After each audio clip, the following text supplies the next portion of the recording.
propos portera sur la notion de compétence. Vous savez bien pourquoi.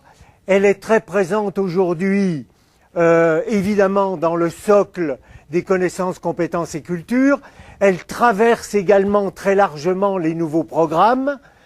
Par conséquent, c'est intéressant de s'en occuper. J'aurai un exposé en 3 parties. Une première partie extrêmement courte. Qu'est-ce qu'une compétence? Extrêmement courte parce que je prends pour acquis que vous le savez déjà, pour l'essentiel. Une deuxième partie, un peu plus longue parce qu'elle porte sur un problème difficile.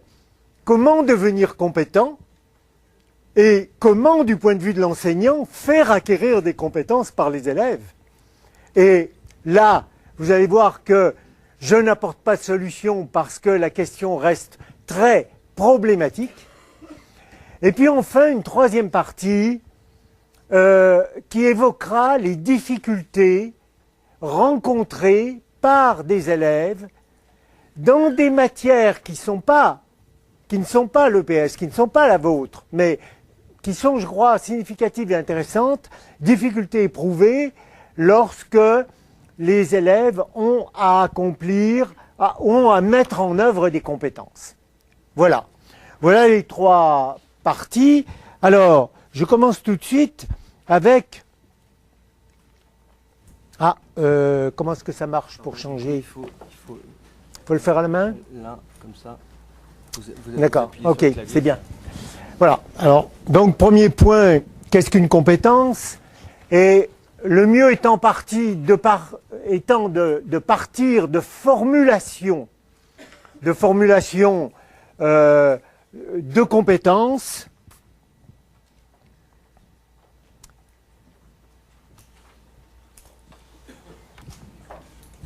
Voilà. J'espère que tout le monde peut voir, même de loin. Oui, ça va à peu près? Voilà 8 énoncés que je suis allé prendre, pour les uns dans le socle, pour les autres dans les programmes. Vous remarquerez qu'il y a une allusion au programme d'EPS, et puis les autres sont pris dans différentes matières, reconnaissables. Alors, première remarque là-dessus. Voilà des formulations qui sont extrêmement diverses et qui renvoient à des aptitudes ou dispositions extrêmement différentes. Les unes très larges, les autres très étroites. C'est ce que les commissions de constitution des programmes et les rédacteurs du socle ont voulu. Donc d'une certaine manière, ça correspond à un projet éducatif. Et on peut le considérer comme légitime. Le problème pour nous, enseignants, formateurs d'enseignants, etc., c'est de se dire comment peut-on les faire acquérir? Et il est manifeste, et j'imagine que déjà un certain nombre d'entre vous y ont pensé rien qu'en lisant cette liste, le problème c'est comment les faire acquérir par les élèves, et on voit bien qu'il y en a parmi elles qui sont relativement faciles à faire acquérir par les élèves, et d'autres au contraire beaucoup plus difficiles. Et c'est sur cette base-là que je vais tout de suite faire des distinctions. D'abord, il y a au moins 2 de ces 8 formulations qui ne correspondent pas vraiment à des compétences dans la mesure où elles renvoient non pas à des actions, mais à des connaissances à appréhender ou à mémoriser. Alors, j'imagine que vous les reconnaissez facilement.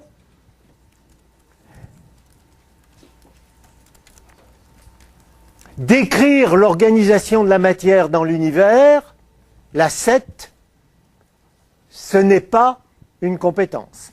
C'est plutôt de l'ordre de la connaissance. connaître les effets d'une pratique physique régulière sur son état de bien-être et de santé, s'engage peut-être des actions, on peut discuter, mais globalement, ce n'est pas une compétence. En tout cas, pas uniquement une compétence. Je dirais même c'est marginalement une compétence. Et il faut être vigilant à ça. Dans les programmes, sous le nom de compétences, on trouve parfois des éléments qui n'en sont pas. Et puis si on regarde les autres, on voit qu'il y a des formulations qui renvoient à des actions, bien sûr, mais ces actions peuvent être acquises par répétition.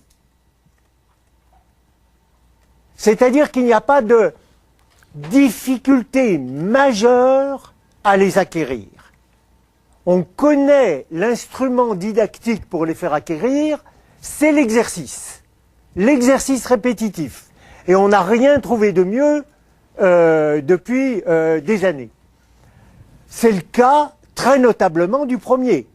Effectuer des calculs numériques impliquant des puissances, eh bien, effectivement, si on entraîne les élèves aux règles de fonctionnement des additions, soustractions, multiplications qu'on opère sur les puissances, et si on les exerce à cela, eh bien, il y a un moment, ils savent le faire.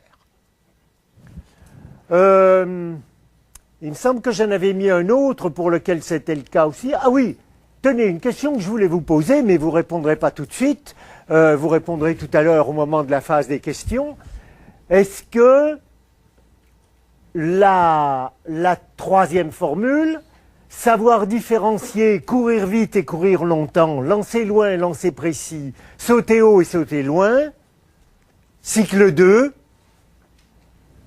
qui me paraît en effet tout à fait essentiel, est-ce que ça présente des difficultés majeures ou bien là encore, est-ce que l'exercice répétitif de cette distinction ne conduit pas les élèves à la conscience des deux opérations dichotomiques qui sont installées ici. Voilà. Mais, en revanche, à l'autre extrême, vous avez d'autres formulations, distinguer ce qui relève d'une croyance ou d'une opinion et ce qui constitue un savoir ou un fait scientifique, ben là c'est notablement plus compliqué. Et on ne voit pas que les exercices répétitifs permettront d'y arriver. S'exprimer à l'écrit pour raconter, pour décrire, pour expliquer ou pour argumenter, et cela de façon claire et organisée, la numéro 5, eh bien on voit bien que là aussi, l'exercice répétitif ne suffit pas. Pourquoi, dans ces cas-là, ça ne suffit pas? Parce que l'opération impliquée ne se réduit pas à un algorithme. Quand il s'agit d'apprendre la technique de la multiplication au cycle 2, quand il s'agit d'apprendre les manières d'opérer des calculs sur des puissances, quand il s'agit d'apprendre l'accord du verbe avec le sujet, l'accord de l'adjectif avec le nom, là on a des algorithmes. C'est-à-dire, quels que soient les nombres sur lesquels j'opère, ou bien quels que soient les mots, les noms, les verbes, etc. sur lesquels j'opère, les règles restent identiques. Tandis que, lorsqu'il s'agit d'écrire un texte, de rédiger un texte, eh bien, le contexte de cette opération, le destinataire, le type de message, sont à chaque fois nouveaux et singuliers. Et par conséquent, c'est beaucoup plus difficile. Eh bien, actuellement, parmi les chercheurs qui s'occupent de la notion de compétence, il y a un consensus à peu près total, ce qui est très rare parmi les chercheurs, En général, c'est des gens qui se disputent entre eux. Hein. Mais là, au moins, ils sont d'accord sur un point, c'est qu'on appelle compétence une disposition à une opération qui est toujours un petit peu nouvelle, qui à chaque fois a des caractères singuliers, a des caractères inédits. Et en revanche, on trouvera un autre mot pour désigner une opération qui est réductible à un algorithme, c'est-à-dire quel que soit l'objet sur lequel elle porte, ça sera la même méthode, toujours les mêmes règles, et par conséquent, c'est possible d'entraîner les élèves par exercitation répétitive. En revanche, quand il s'agit de vraies compétences, c'est-à-dire s'affronter à des situations toujours un petit peu nouvelles, même si elles ont des choses en commun, là, c'est beaucoup plus compliqué.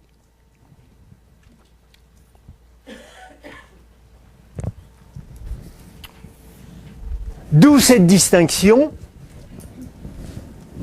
entre des connaissances qui sont évidemment pas des compétences, des connaissances, j'ajoute, on peut les appeler informations, je répugne un peu à les appeler des savoirs, je réserverai ce terme de savoir à autre chose, dont je parlerai dans un petit moment. D'autre part, il y a des activités automatisables et la disposition à accomplir ces activités automatisables, on peut les appeler des savoir-faire. Dans mon groupe de recherche, nous avons choisi de les appeler des procédures, parce qu'elles renvoient à ce que les psychologues appellent connaissance procédurale. Mais j'ai vu que dans le socle, les rédacteurs du socle les appellent capacités. Se méfier du mot capacité, parce qu'il y a des contextes où il veut dire des choses complètement différentes. Mais enfin, dans le socle, manifestement, ils ont appelé capacité ces dispositions à des activités automatisables, des activités réglées par des règles uniformes. Et puis enfin, il y a des activités non automatisables, parce qu'elles ont des caractères à chaque fois singuliers, même quand elles ont des éléments communs, et ce sont ces dernières qui sont concernées par les compétences. Une compétence, c'est une disposition à ces activités non automatisables.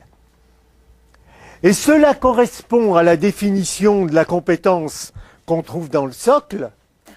Hein. Une compétence, c'est l'aptitude à mobiliser des ressources, connaissances, capacités, attitudes, pour accomplir une tâche ou faire face à une situation complexe ou inédite. Complexes et inédites sont au pluriel, donc concernent aussi bien tâche que situation. D'ailleurs, qu'est-ce que c'est la différence entre une tâche et une situation? Une tâche, c'est ce qu'on donne à faire explicitement à un élève. Une situation, c'est simplement une circonstance qu'il rencontre dans laquelle c'est à lui à inventer la nature de ce qu'il y a à faire. Mais une tâche est un certain type de situation, d'une certaine manière. Et alors on voit bien dans cette définition qu'il y a une distinction entre la compétence et puis les connaissances et les capacités. Pour avoir la compétence, il faut certainement avoir des connaissances, avoir automatisé un certain nombre d'actions, mais ça ne suffit pas. Il y a également la question des attitudes que je mets entre parenthèses pour le moment. Mais ne vous inquiétez pas, j'y reviendrai. Si par hasard j'y reviens pas, vous me rappellerez à l'ordre d'une manière combinatoire. Bon, mais voilà, rien d'autre à dire sur la notion de compétence. Maintenant, on va s'attaquer à la vraie question, à la question qui importe, enfin qui nous importe à nous. Ça n'importe pas du tout aux rédacteurs des programmes ou des socles. Ça, ces gens-là, même quand ils ont été enseignants à un certain moment, ils ont un peu oublié les difficultés. Hein. Mais nous, c'est quand même une autre question. Hein.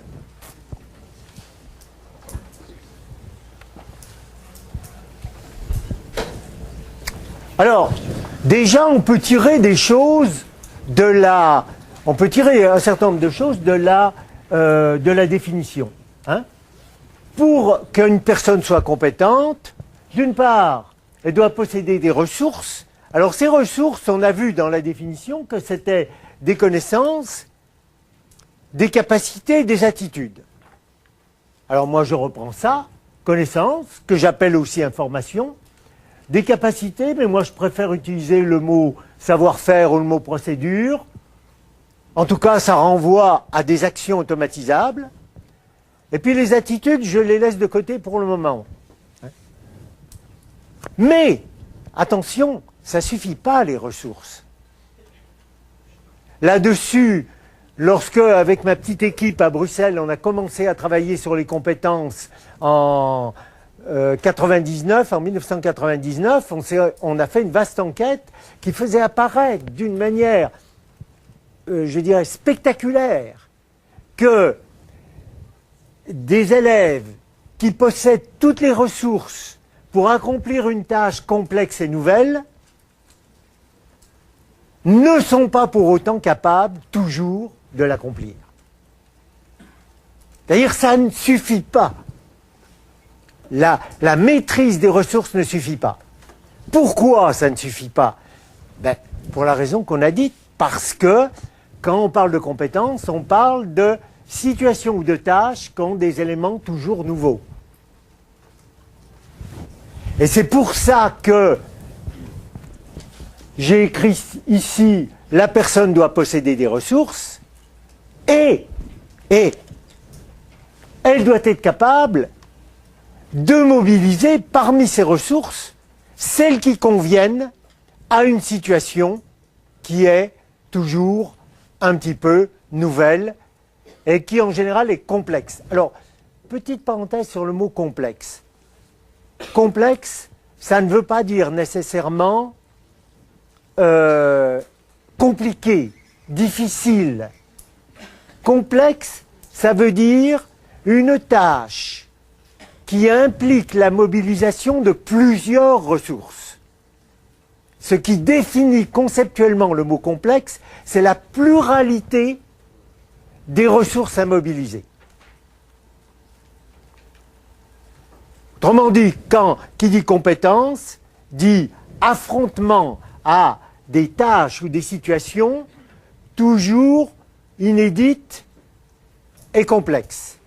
Inédites parce qu'elles ont des caractères singuliers, complexes parce qu'il faut recourir à plusieurs ressources, au moins deux. Voilà. Bon, alors, voilà le cahier des charges. Voilà le cahier des charges pour savoir comment on va faire acquérir des compétences par les élèves. Mais là, on ne sait encore rien sur la manière de s'y prendre. Hein?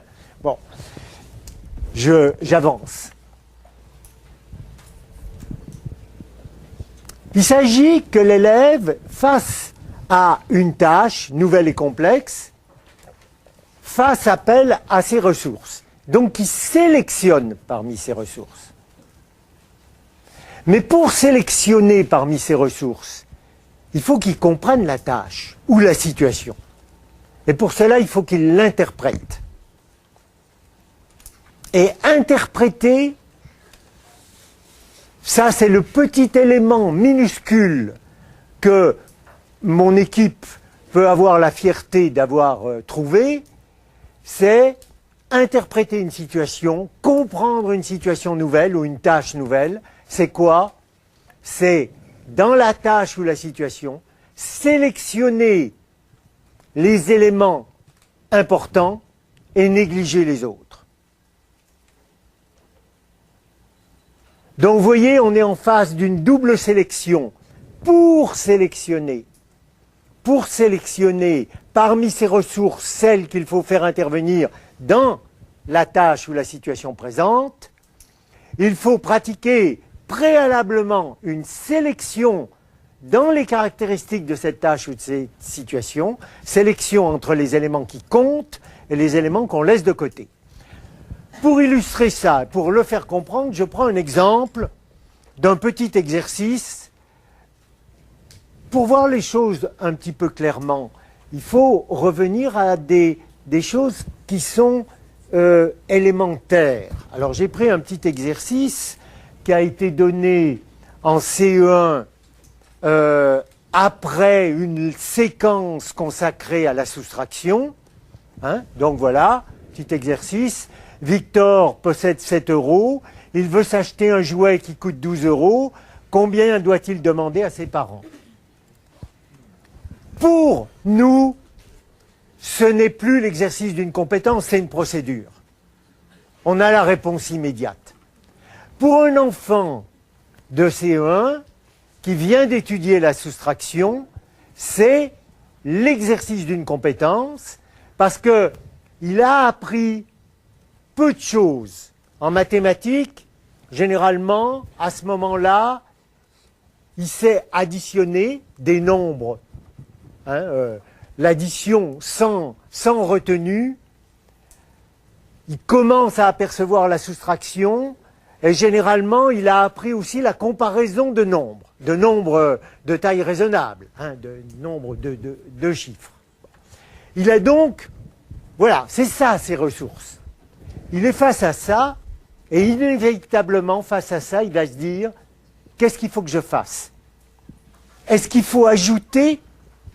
Est-ce qu'il faut soustraire? Comme disent les enfants, moi que je rencontre en Belgique, est-ce qu'il faut faire plus ou est-ce qu'il faut faire moins? C'est comme ça qu'ils formulent. Bon. Et alors parfois ils répondent d'une manière comme à une devinette. Un peu, bon.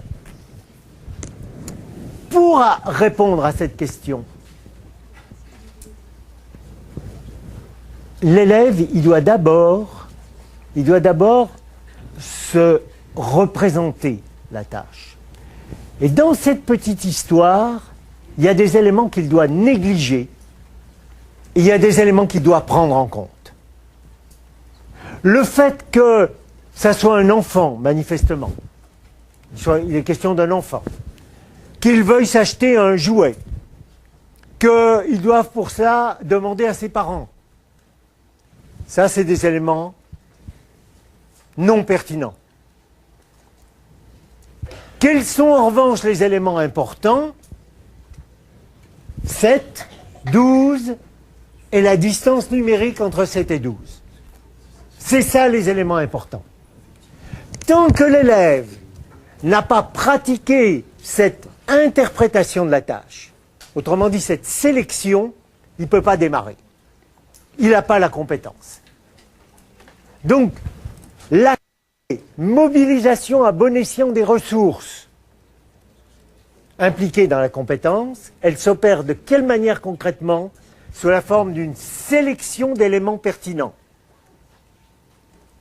Mais alors, qu'est-ce qui fait qu'un élément est pertinent et qu'un autre élément n'est pas pertinent? Parce que c'est ça. Si on veut aider les élèves à acquérir des compétences, il faut qu'on les rende capables de mobiliser à bon escient leurs ressources face à une tâche nouvelle et complexe. Et pour cela, il faut leur apprendre à sélectionner dans les tâches nouvelles et complexes les éléments importants et les éléments non importants. En fonction de quoi? Selon quels critères? Ben ça, c'est extrêmement difficile. Ça varie d'une tâche à l'autre. Mais il y a quand même quelques éléments qu'on peut leur indiquer, pas dans les termes où je vais le faire. Les termes dans lesquels je vais le faire, c'est des termes entre adultes, entre praticiens. Mais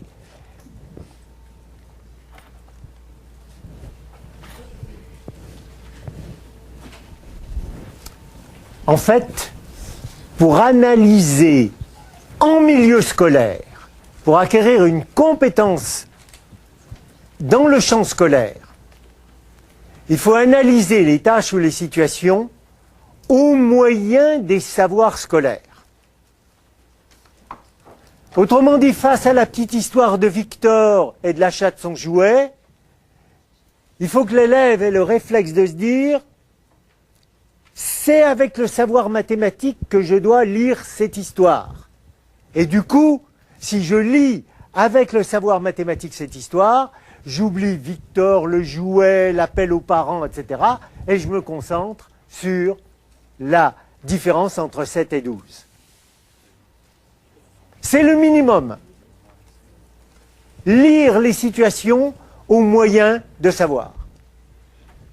Si on demande à des élèves de collège, autre exemple, d'écrire un texte argumentatif pour expliquer développement durable, les attitudes précautionneuses qu'on doit avoir avec l'usage de l'eau,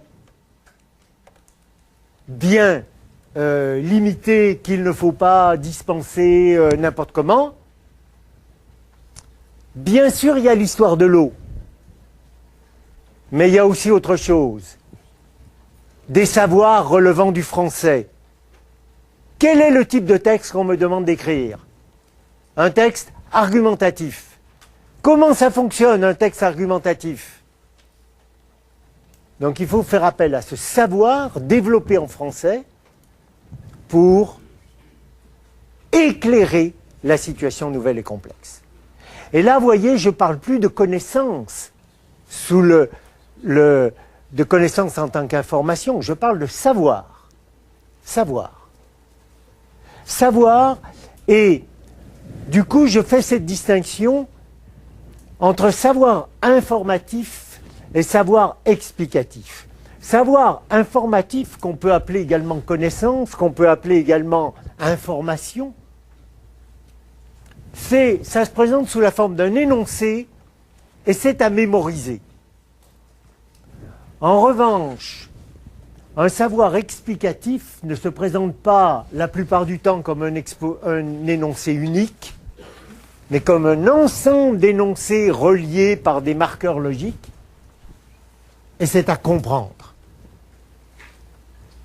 Eh bien, pour interpréter les situations ou les tâches dans l'optique d'avoir une compétence, il faut les interpréter avec des savoirs qui ne sont pas des petites connaissances ponctuelles, des énoncés comme ça informatifs, mais avec des savoirs explicatifs.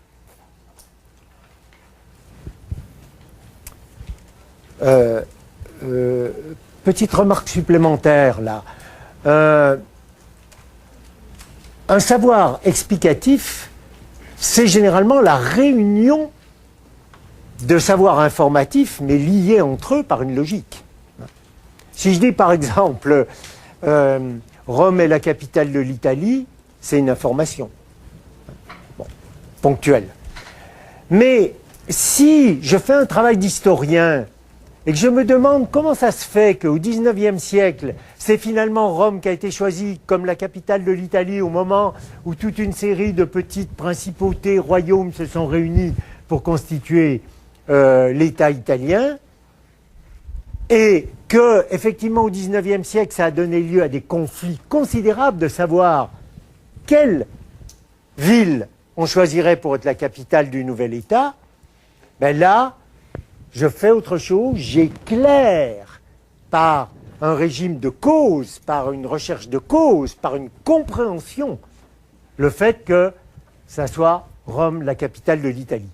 Rome, capitale de l'Italie tout seul, c'est une information. La seule chose que je puisse faire, c'est mémoriser. À partir du moment où je suis dans l'étude des causes, ou bien dans l'étude des conséquences, à partir du moment où je resitue ce fait dans une nécessité historique, alors je suis dans un savoir explicatif. Et c'est ce type de savoir qui va permettre d'éclairer les situations et les tâches pour rendre l'individu compétent, pour qu'il soit capable d'aller chercher les bonnes ressources pour traiter la tâche ou la situation.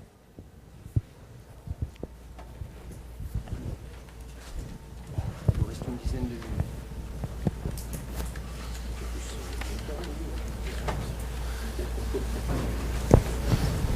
Attendez, là, je suis un peu... Je vais quand même un petit peu vite. Ah. Conséquence de ce que je viens de dire. Un individu compétent, à l'école, mais peut-être pas seulement à l'école d'ailleurs, compétences professionnelles pour être inclus là. C'est quelqu'un qui interprète les situations, non pas avec ce qu'il est, mais avec ses savoirs, avec des savoirs. Non pas avec ses émotions, ses intuitions, ses croyances, non pas sur la base de son expérience personnelle, même si celle-ci peut jouer quand même un rôle, mais elle ne suffit pas, et non pas avec les catégories du sens commun. Mais il doit le faire en utilisant les catégories propres à des savoirs spécialisés, et puis en se référant à des valeurs. Alors les valeurs, elles étaient déjà présentes dans la diapositive précédente, mais je ne l'ai pas commenté. Il n'y a pas que les savoirs qui interviennent, il y a également les valeurs. Qu'est-ce que c'est que des valeurs? C'est des préférables, c'est des comportements jugés préférables, c'est des éléments jugés importants. Et vous savez comme moi qu'une des caractéristiques du socle des connaissances, compétences et culture, c'est précisément de mettre en avant des valeurs. Dans les programmes tels qu'ils pouvaient exister il y a une vingtaine d'années, il y avait très peu d'insistance sur les valeurs à communiquer à nos élèves. Maintenant, c'est devenu très important et c'est pour ça qu'on voit apparaître l'éducation au développement durable, l'éducation à la santé, l'éducation à la citoyenneté, etc. C'est-à-dire la volonté d'inculquer aux jeunes des comportements préférables à d'autres, de leur faire sentir que certains comportements sont plus dignes de valeur que d'autres.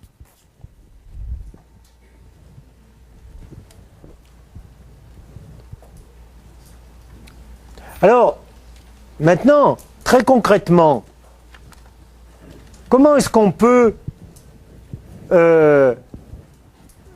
favoriser chez les élèves ce travail d'interprétation des situations ou des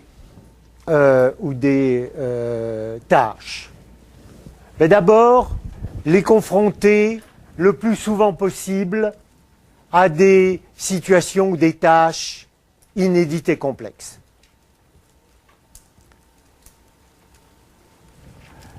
Deuxièmement, présenter les connaissances qu'on leur apporte ou les procédures qu'on veut leur faire acquérir, les présenter en rapport avec un usage possible dans des tâches nouvelles et complexes. C'est un petit peu, ça renvoie un petit peu à quelque chose qui est déjà très connu en sciences de l'éducation depuis, c'est la notion de situation-problème. Pour faire découvrir une nouvelle notion, ou une nouvelle procédure, ou un nouveau savoir-faire, dans la mesure du possible, faire découvrir à l'occasion d'un problème.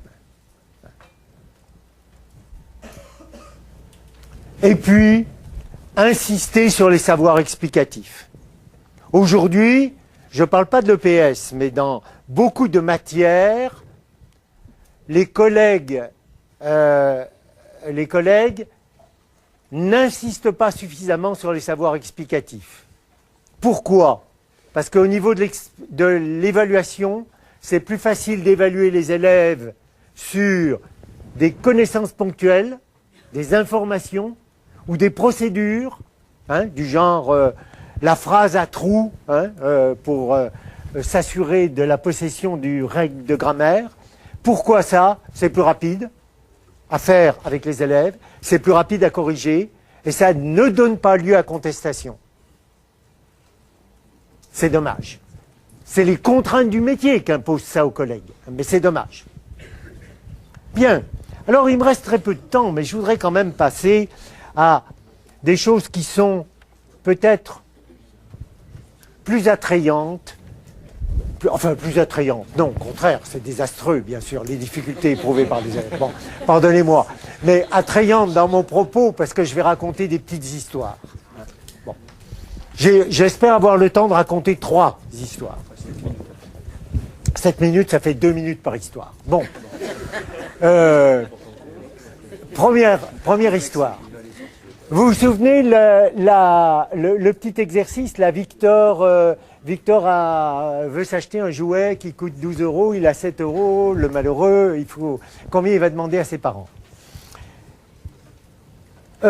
J'ai assisté, j'étais au fond de la classe en tant que chercheur, j'ai assisté à une classe en train de résoudre ce problème, et plus précisément une petite fille qui était juste à 1 mètre de moi et qui n'arrivait pas à problème.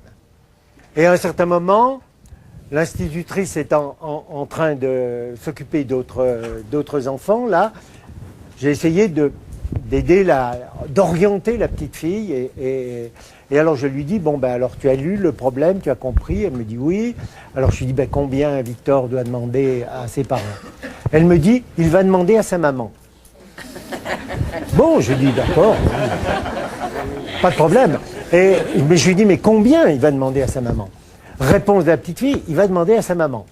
Je lui dis, oui, bon, c'est acquis entre nous, d'accord, ça va être sa maman, mais tu vois, on te demande combien? Réponse toujours imperturbable de la petite fille, il va demander à sa maman. Alors là, je commençais à être un peu inquiet. Professeur de sciences de l'éducation, ancien formateur d'enseignants, ancien enseignant, incapable de communiquer d'une manière, avec une élève. Bon. Et puis tout d'un coup, j'ai compris quand même ce qu'elle voulait me dire. Et effectivement, la suite du dialogue l'a confirmé. Elle voulait me dire que c'est la maman qu'elle ait approuvé ou non l'achat, et dans le cas où elle approuverait, c'est elle qui allait dire combien il fallait. Elle allait dire, ah ben oui, tu veux t'acheter ça, ça coûte combien? 12 €. Bon, et tu as combien? Tu as 7 €. Ben tiens, voilà 5. Dans l'esprit de la petite fille, le problème n'était pas un problème de distance numérique entre 7 et 12, c'était un problème relationnel. Et d'un point de vue fonctionnel, pratique, dans la vie réelle, elle avait raison. Quand on a 7 ans, dans les familles, c'est souvent comme ça que ça se passe. À moins d'avoir un parent enseignant qui va trouver là l'occasion d'un apprentissage en disant « Eh bien, dis-moi combien il faut que je te donne. » Bon, mais là, bon. Bon, eh bien, vous voyez là, on voit très concrètement en quoi la lecture scolaire, l'interprétation scolairement attendue de la situation, c'est prendre les éléments mathématiques et se moquer du reste, alors que dans la vie réelle, l'interprétation courante de cette situation, elle est tout autre. Comme j'ai très peu de temps, je passe vite à mon deuxième exemple. Mon deuxième exemple, j'ai besoin de vous faire lire un énoncé de problème.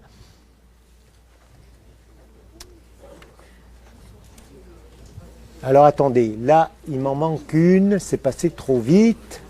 Voilà. Petit problème donné à des élèves de CM2 ou de 6e, parce qu'en Belgique, l'enseignement primaire dure 6 ans. Hein, donc, ça a été donné à des élèves de 5e et 6e primaire, correspondant à des élèves de CM2 ou de 6e. Quoi. Bon. Je vous laisse lire, il s'agit de repeindre une salle, quoi, en gros. Hein. Donc, on donne les dimensions. Donc, on donne les dimensions et on donne aussi... Ça va, vous avez eu le temps de lire? Bon.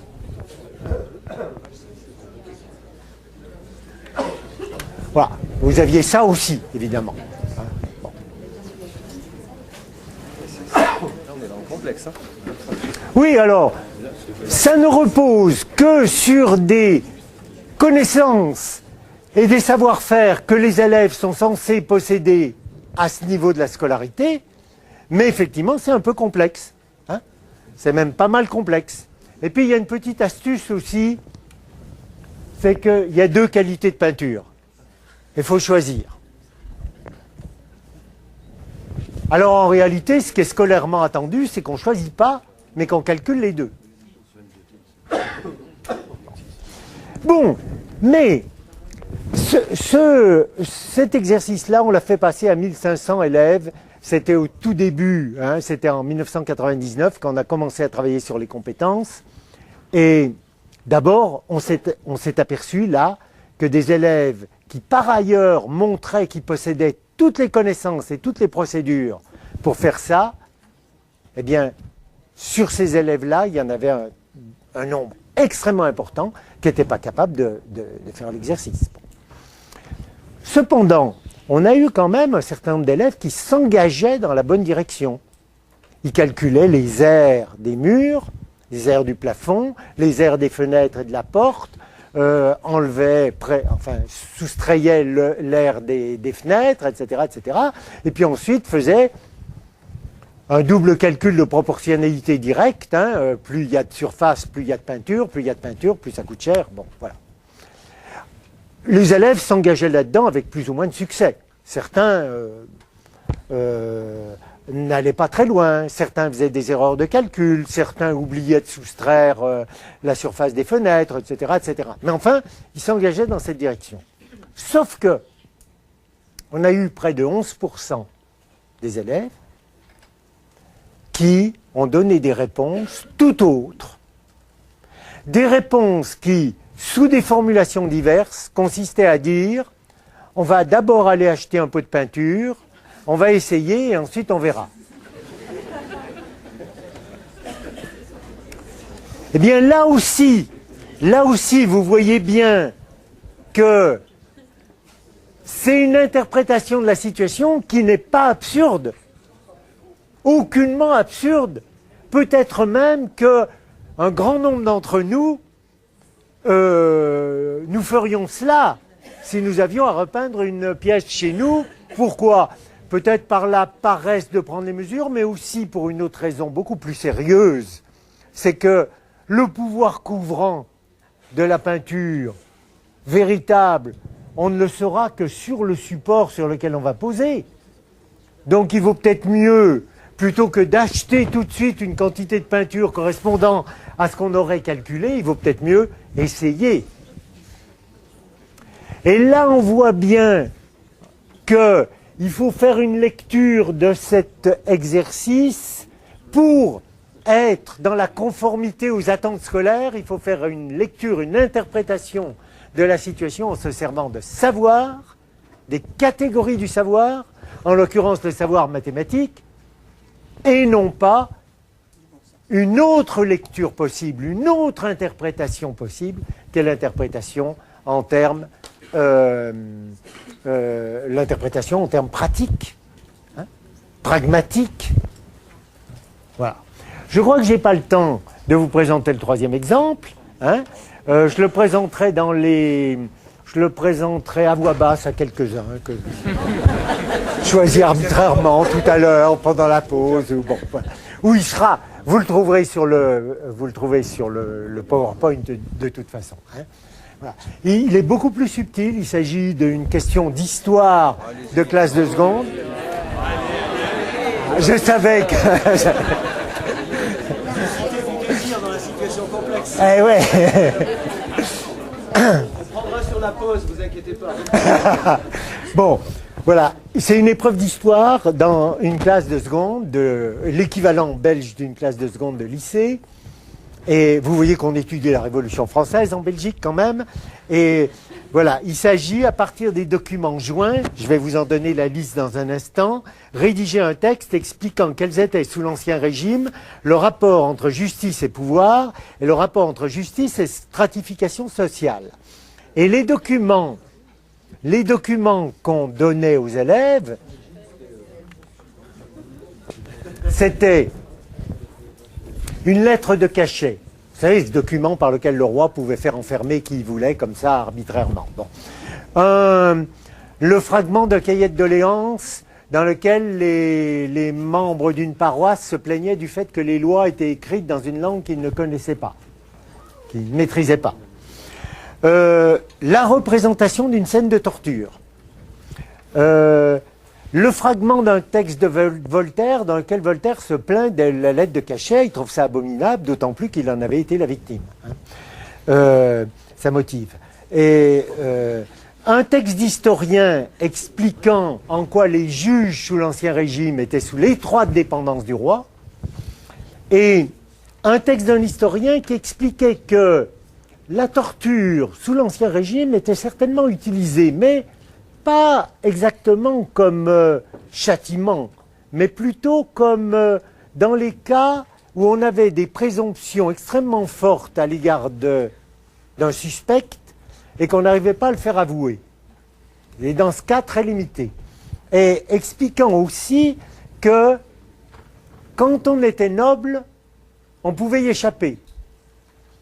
Et que quand on était roturier, mais avec un certain niveau d'instruction et de fortune, on pouvait généralement trouver les contrefeux juridiques qui permettaient d'y échapper également. Alors qu'est-ce qu'on attendait dans le texte? On attendait que les élèves disent « La justice est sous le contrôle du roi », autrement dit, le pouvoir judiciaire est dépendant du pouvoir exécutif, et d'autre part que la justice n'était pas la même pour tout le monde sous l'Ancien Régime. Stratification sociale. C'est ça qu'on attendait. Or, des élèves ont remplacé ce type de réponse par un texte expliquant en quoi la torture était une chose abominable, contraire aux droits de l'homme, etc. Alors, certains ont donné la réponse attendue, mais se sont crus obligés d'ajouter un petit paragraphe sur l'abomination de la torture. Et certains autres n'ont donné que les remarques sur le caractère inacceptable de la torture. C'est-à-dire qu'ils ont répondu à côté. Ils ont répondu en fonction d'une sensibilité de notre époque, tout à fait légitime à notre époque, enfin que n'importe qui peut partager, mais qui ne correspondait pas à la question posée. C'est-à-dire, l'émotion vis-à-vis de la torture est venue se superposer à la bonne attitude qu'aurait été de se dire quel est le savoir historique qui me permet d'interpréter cette question qu'on pose, ces deux questions qu'on pose. Alors, vous voyez, là, on est dans le plus subtil, c'est moins spectaculaire que les deux autres. Mais il y a sans arrêt des petites choses comme ça. Alors, là, je vais passer. Je voudrais attirer votre attention sur ce point. Qu'est-ce que ces exemples de difficultés prouvent? Que l'interprétation scolaire des tâches et situations a des caractères particuliers. Elle n'est pas l'interprétation spontanée, elle n'est pas l'interprétation de la vie courante. Et par conséquent, cette interprétation scolairement attendue des tâches et situations, elle doit être enseignée systématiquement par les enseignants, et souvent les enseignants oublient de le faire parce que pour eux ça paraît évident. Et qu'est-ce qui se passe dans ce cas-là? Les bons élèves, eux, ils ont compris. Ils ont l'interprétation scolaire des tâches ou des situations. Mais les autres, non. Et il y a là un clivage social qui se produit.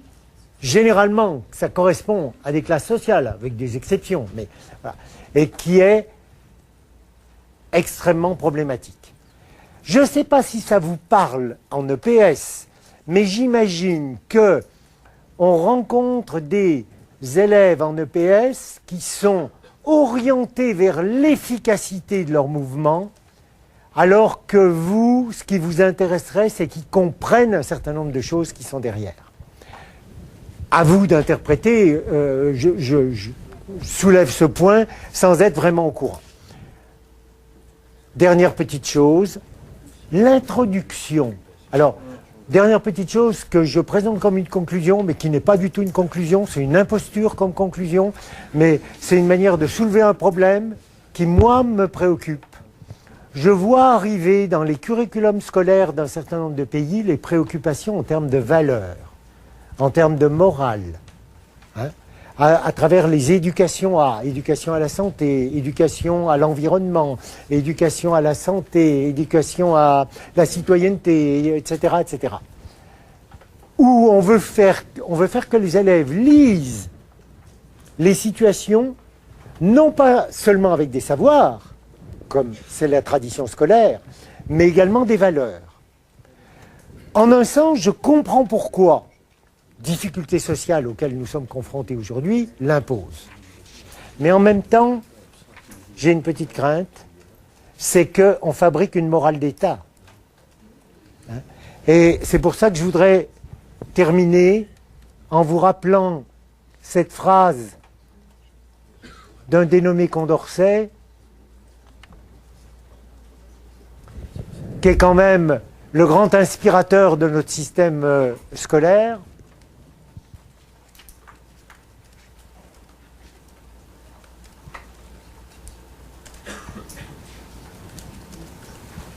L'idée de Condorcet, c'est qu'on ne devait pas transmettre des valeurs. On ne devait pas transmettre des comportements préférables, mais les instruments de la raison. Bon, maintenant, on a le droit de changer d'avis en fonction de contraintes sociales d'aujourd'hui, mais quand même, il faut y réfléchir. C'est là-dessus que je terminerai et je vous remercie de votre très bienveillante attention.